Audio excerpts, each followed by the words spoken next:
1538, renovó estas mismas medidas, sin mayor éxito. Los gitanos no solamente seguían errando por toda Francia, sino que muchos de ellos habían elegido el propio París como su centro de actividades. Luis XIII, en el año 1539, se decidió a revolver la situación de una vez para siempre, y se ordenó a los gitanos que abandonaran París en el lapso de 2 horas, y Francia en un máximo de 2 meses. A pesar de todos los intentos, los gitanos seguían en Francia, y Carlos IX decide adoptar las más drásticas medidas contra ellos, las que durante aquellos tiempos, la segunda mitad del siglo XVI, se habían adoptado en distintos países europeos, incluso por el Papa Pío X.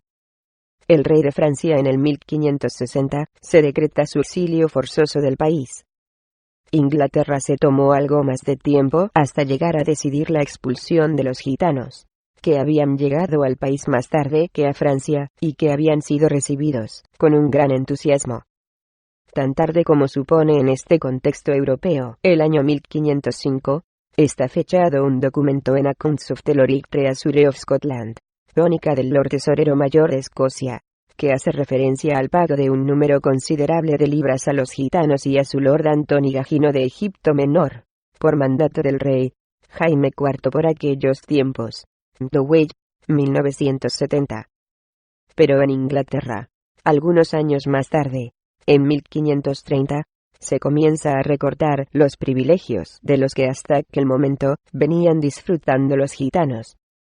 La composición de aquellas cortes de justicia especialmente formadas para los juicios en los que estaban implicados los gitanos, desaparecieron y comenzaron a estar sujetos a las mismas leyes que el resto de los súbditos, mientras que una nueva ley prohibía la admisión de más gitanos de los que ya habían en Inglaterra. Sin embargo, en 1531, Enrique VIII ordena su persecución, y los gitanos que estaban en el país se vieron, en teoría, obligados a salir. La reina María finalmente declaró en 1554 a los egipcians fuera de la ley a causa de las viejas prácticas demoníacas a las que acostumbraban. Isabel I, en 1562, consideró el tipo de vida de los gitanos como un delito criminal. La reina tenía que enfrentarse también con otro problema, el de los gorgios, o no gitanos, que se habían asociado a los gitanos en la vida errante. De esta forma, la reina añadió que no solamente los gitanos, sino aquellos que compartían su conducta, deberán sufrir la pena de muerte. Dowey, 1970. Sin embargo, las leyes que ordenaban la persecución fracasaron, y la misma reina Isabel, como sus sucesores, tuvieron que renovar las mismas órdenes ininterrumpidamente. El siglo XVII, y durante el primer tercio del siglo XVII, no mejoró la situación de los gitanos. Esto no solamente fue cierto para los gitanos que habitaban en Inglaterra, sino para todos los gitanos europeos. Alemania permitió el asentamiento de algunos gitanos, y a finales de siglo los encontramos sirviendo como soldados. De Folletier, 1957. Pero la proporción era muy reducida, y el problema de los gitanos continuaba en pie, conduciendo a medidas severas, como, por ejemplo, la ley local de Aachen, que prescribía la muerte de todos los gitanos que entraran en la localidad, independientemente de otras condiciones, modo de vida, o cualquier otra diferenciación que pudiera haber. Bloch, traducción al inglés, 1938. Suiza, Holanda, Milán, Inglaterra y Francia siguieron unas líneas de acción similares.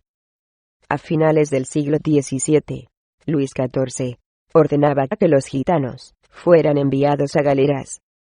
Este documento presenta un aspecto importante que no solamente se encuentra en aquel país, sino también en España y en Inglaterra.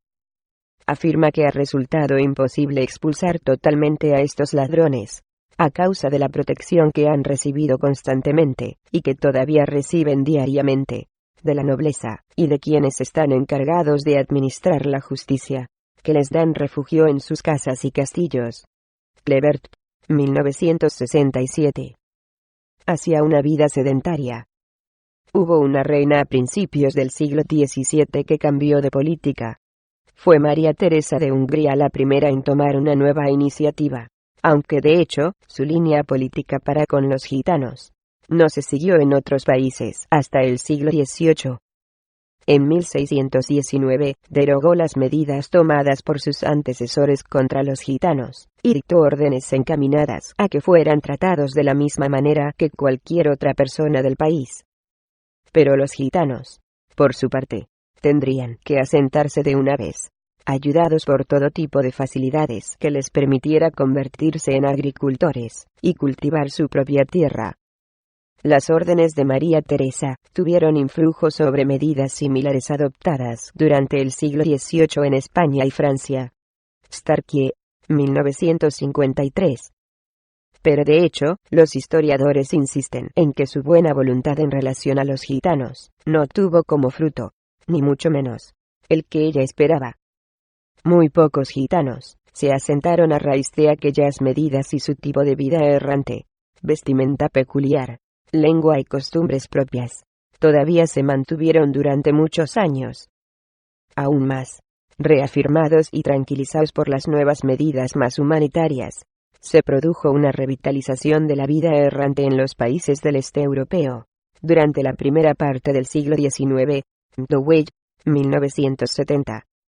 En Hungría, los gitanos no iniciaron su asentamiento masivo hasta comienzos de la Segunda Guerra Mundial, habiéndoles dejado el gobierno elegir entre abandonar el país o vivir asentados permanentemente. Dowey, 1970.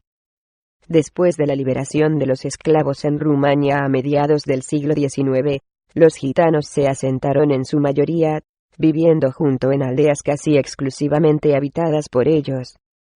Pero algunos otros prefirieron continuar su modo de vida tradicional. El gobierno rumano no lo prohíbe, pero toma ciertas medidas encaminadas a inducir a los gitanos a la adopción de una forma de vida sedentaria, tales como la prohibición del chalaneo y la obligación de enviar a sus hijos a la escuela. Entre otros países del este de Europa, la situación aparece similar. En Yugoslavia ha habido un asentamiento masivo de gitanos, hasta el punto de haber tenido que construir una ciudad entera para albergar a la población gitana, aunque algunos no gitanos viven también allí en minoría. La población total es de 23.000 habitantes. Muchos gitanos se han adaptado íntegramente al sistema yugoslavo, e incluso podemos encontrar diputados gitanos en el Parlamento de Macedonia.